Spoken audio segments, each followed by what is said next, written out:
निर्यातित स्वामीर करुण कहानी पुलिस सहायतार कलाकाना बुलाइला स्त्री जुगे जुगे नारी अबला दुर्बलार आख्या पाई आसीथिबा बेले वर्तमान समय रे सही नारी केते जोर क्रूर होई पारे एवं पुरुष समाज को मानसिक और शारीरिक निर्यातना देई पारे तार ज्वलंत निदर्शन औपदा ब्लॉक थाना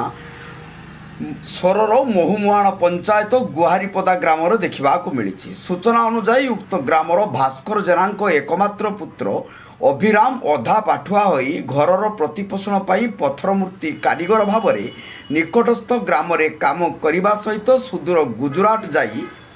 मूर्ति कारीगर भाव दी पैसा रोजगार करी सुखर संसार चलाई आसुला।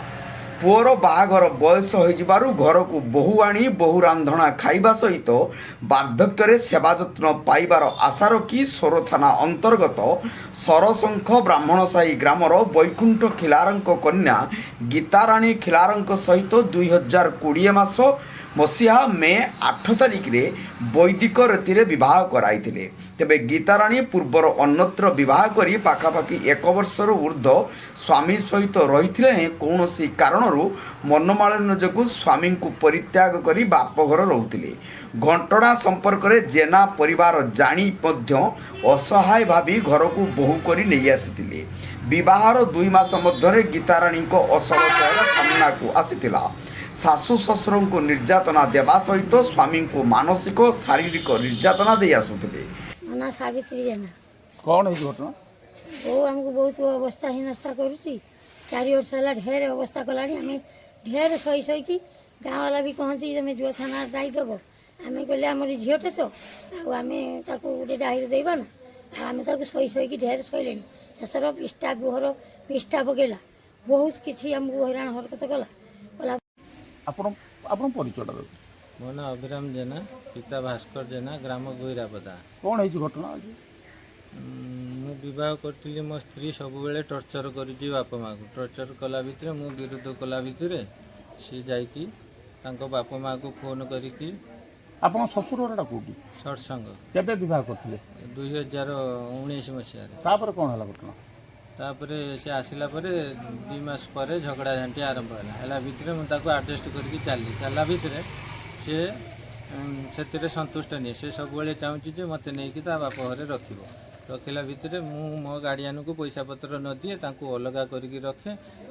सी चाहूँगी सब बाप माँ दीटा काटद मु सब ये सत्ता संभाले सेटा तो हेनी बाप मार मो 4-5टा पुओ था पाखे रही था मुझे गोटे पुओ मु बाप माँ को छाड़ी रही पारि जेहेतु जन्म कर से खाया को देले खाया नहीं कि छड़े फोपाड़ी दब मु बाहरी गले मो पिठी पछे सांगे झगड़ा झांटी।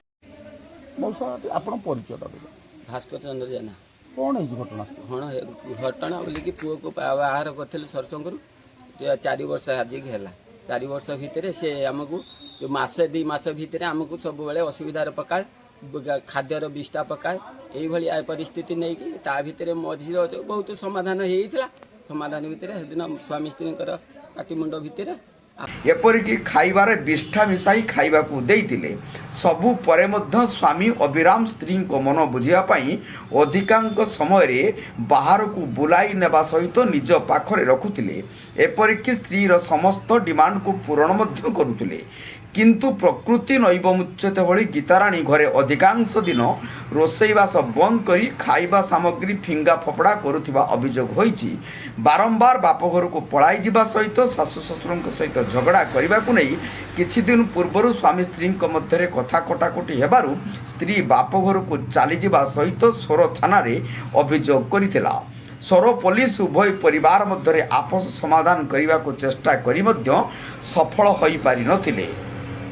एपरिकी स्वामी शशुर और शाशु को पुलिस को हेफाजत को जीवा को पड़ता शेष में गीताराणी जिद आगे पुलिस गुहारीपदा शशुर घर गत अगस्ट 31 तारिख रे समस्त आसबाबपत्र सह सुना अलंकार नेबा सहित जोर जबरदस्ती स्वामी द्वारा किणा जाइथिबा अलंकार अन्यान्य सामग्री एपरिकी बासनकुसन सह प्लास्टिक बोतल नहीं जाइथिले जेतेबेले कि स्वामी अभिराम घरे नथिले। एभली नारीर अत्याचार को समाज कि आख्या देव पुरुष अत्याचारित हेबा कौन अत्याचार नुहे कि एठी यह गोटे विराट बड़ प्रश्नवाची सृष्टि करे। नीलगिरी मनोज महांती रिपोर्ट, जनता एक्सप्रेस।